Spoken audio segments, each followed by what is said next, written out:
تبارك الذي نزل الفرقان على عبده ليكون للعالمين نذيرا۔ بات میں یہ عرض کرنا چاہتا ہوں، دیکھیے قرآن کریم میں اللہ تعالیٰ نے نبی کریم صلی اللہ علیہ وسلم کے دور میں ایک مدرسہ قائم تھا جس کو اصحاب صفہ کہا جاتا ہے۔ یہ آپ صلی اللہ علیہ وسلم کی زندگی میں قائم تھا۔ دین کے بہت سارے رفاعی کام ہیں،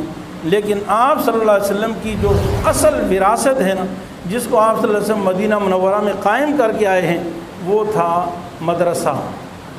حضرت ابراہیم علیہ السلام نے بیت اللہ کی تعمیر فرمائی، مدرسہ قائم فرمایا اور دعا فرمائی، ربنا وابعث فیہم رسولا منہم یتلو علیہم آیاتک ویعلمہم الکتاب والحکمۃ ویزکیہم۔ کہ اللہ میں نے تعمیر کر دی، اب استاد کو بھیج دے جو قرآن کی تعلیم بھی دے، الفاظ بھی پڑھائے اور اس کی تعلیم بھی دے، حدیث کی تعلیم بھی دے اور لوگوں کے عقائد کی اصلاح کرے۔ یعنی وہ 4 کام بتائے جو ہر مدرسے کی بنیاد میں داخل ہوتا ہے اور اس کے مقصد اصلی میں داخل ہوتا ہے۔ ایسی نبی کریم صلی اللہ علیہ وسلم جب مبعوث ہوئے تو اللہ تعالیٰ نے وہی بات فرمائی، لقد من اللہ علی المؤمنین اذ بعث فیہم رسولا من انفسہم یتلو علیہم آیاتی ویزکیہم ویعلمہم الکتاب والحکمہ۔ حضرت سیدنا ابراہیم علیہ السلام نے جو دعا مانگی تھی، اللہ تعالیٰ نے فرمایا کہ میں نے انسانوں پر، ایمان والوں پر احسان کر دیا ہے کہ میں نے ان میں ایسا ہی رسول بھیجا جو یہ 4 کام کرتا ہے۔ یعنی قرآن کریم کے الفاظ پڑھانا اور اس کے معنی سمجھانا، حدیث پڑھانا اور ان کے عقائد کی اصلاح کرنا، اخلاق کا تزکیہ کرنا۔ تو نبی کریم صلی اللہ علیہ وسلم نے مدینہ منورہ میں پہنچنے کے بعد سب سے پہلے مسجد نبوی قباء تعمیر فرمائی اور پھر مسجد نبوی کی تعمیر فرمائی اور وہاں ایک مدرسہ قائم فرمایا جس کو مدرسہ صفہ، یعنی مستقل نام نہیں رکھا تھا، لیکن مدرسہ جس جگہ پہ قائم تھا وہ چبوترا تھا تو اس لیے اس کو مدرسہ صفہ سے تعبیر کیا جاتا تھا۔ لیکن آپ نے مسجد نبوی میں، مدینہ منورہ میں کوئی ایسی جگہ تلاش نہیں کی ہوگی جہاں پر کوئی ہسپتال قائم ہو۔ آپ کو کسی نے بتایا کہ جی یہ جو ہے مدینہ کا بڑا ہسپتال تھا جو رسول اللہ صلی اللہ علیہ وسلم نے قائم فرمایا تھا، یا کوئی اور تعلیم کی کوئی جگہ ہو،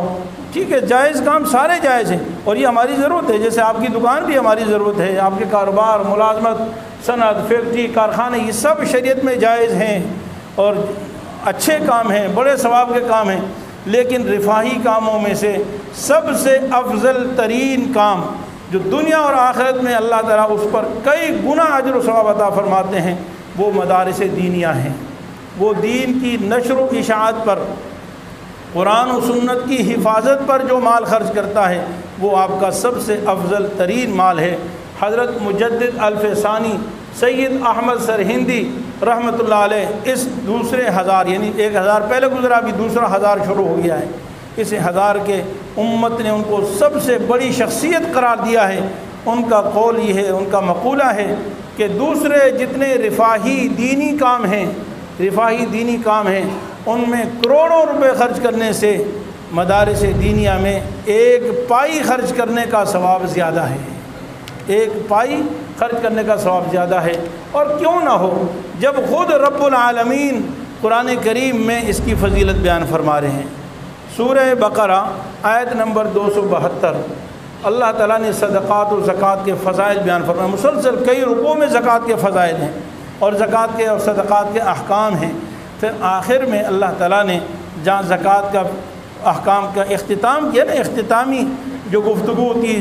اس کے بعد کو اہم بات پہ بات ختم کر دی جاتی ہے، جہاں گفتگو ختم کی اور اس کے بعد سود کی حرمت پر بیان ہے،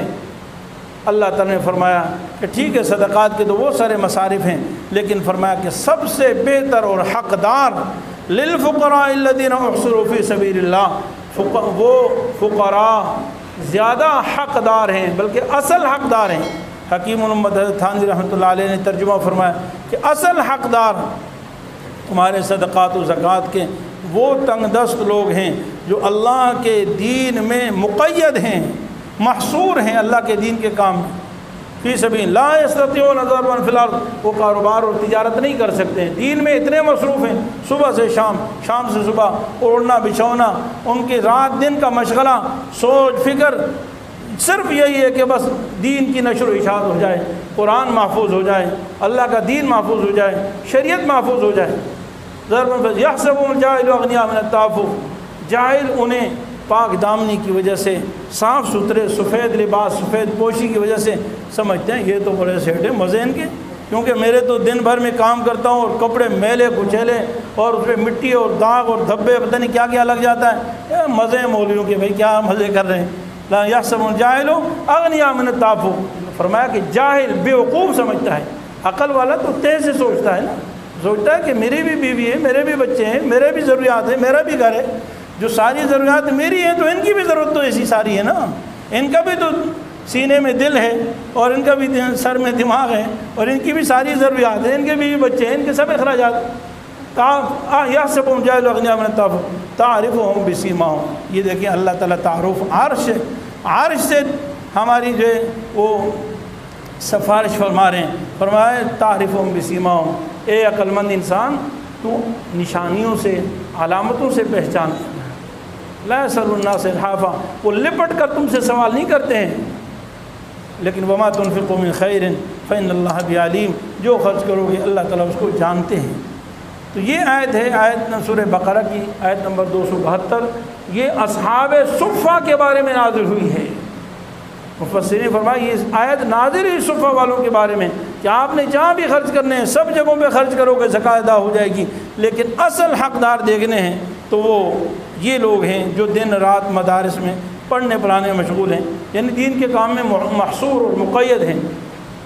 حضرت تھانوی حکیم الامت حضرت تھانوی رحمۃ اللہ علیہ فرماتے ہیں کہ اس آیت کا ہمارے زمانے میں سب سے یعنی بنیادی اصل حقدار، اصل مصداق، اس آیت کا اصل مصداق وہ مدارس دینیہ ہیں،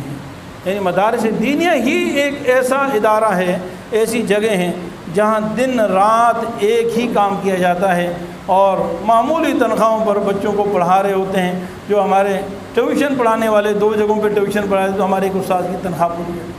اور ہم میں سے ہر شخص، اور یہ ایسے قسم کرسی میں پڑھا رہے ہیں کہ ہزاروں لوگ تان و تشنیع بھی، الزامات بھی، ان کے سفید کپڑے بھی برداشت نہیں ہوتے، چھوٹی سی گاڑی آ جائے تو آگ لگ جاتی ہے، چھوٹا سا مکان اگر کسی مولوی کے پاس آ جائے تو ساری دنیا ان کا حساب لینے لگ جاتی ہے، اور یہ خدا بن جاتے ہیں جیسے آخرت کا حساب انہوں نے دینا ہے، انہوں نے لینا ہے، نعوذ باللہ من ذالک۔ ارے دنیا والوں میں اپنے آس پاس والوں کا حساب لے لیا کرو نا، ان کا کوئی حساب نہیں لیتا، ان کا نہیں پوچھتا کہ بھائی یہ محلے میں فلانے کا بنگلہ کہاں سے ہے، پوچھو اس سے، پوچھ کے دکھاؤ تمہارا منہ دان ٹوٹ جاتے ہیں یا نہیں ٹوٹتے، وہ تمہیں کہے گا تیرے باپ سے دیا ہے، لیکن ملتا کون ہے؟ صرف مولوی صاحب، مدرسے کے طلباء، اور ان پر طرح طرح سے کبھی کہتے ہیں یہ کھاتے بہت ہیں، اور جب کہا جائے کہ اپنے بچوں کو عالم بنا دو، یہ تو نبی کی وراثت ہے آپ بھی کر سکتے ہو نا، کہتے ہیں بھوک سے مارنا ہے، ایک طرف کہتے ہیں بہت کھاتے ہیں، اور جب کہا جائے کہ اپنے بچے کو پڑھاؤ بھائی تاکہ وہ زیادہ کھائیں، کہتے ہیں بھوک سے مر جائیں گے۔ یہ دوگلی پالیسی ہے۔ میرے عزیز بھائیوں، ہم پکے مسلمان بنیں اور حقیقی نبی کریم صلی اللہ علیہ وسلم کی امتی بنیں تو ہم اس بات کا اہتمام کریں۔ مدارس دینیہ میں جو آپ خرچ کریں گے یہ نبی کریم صلی اللہ علیہ وسلم کے لائے ہوا دین وحی الہی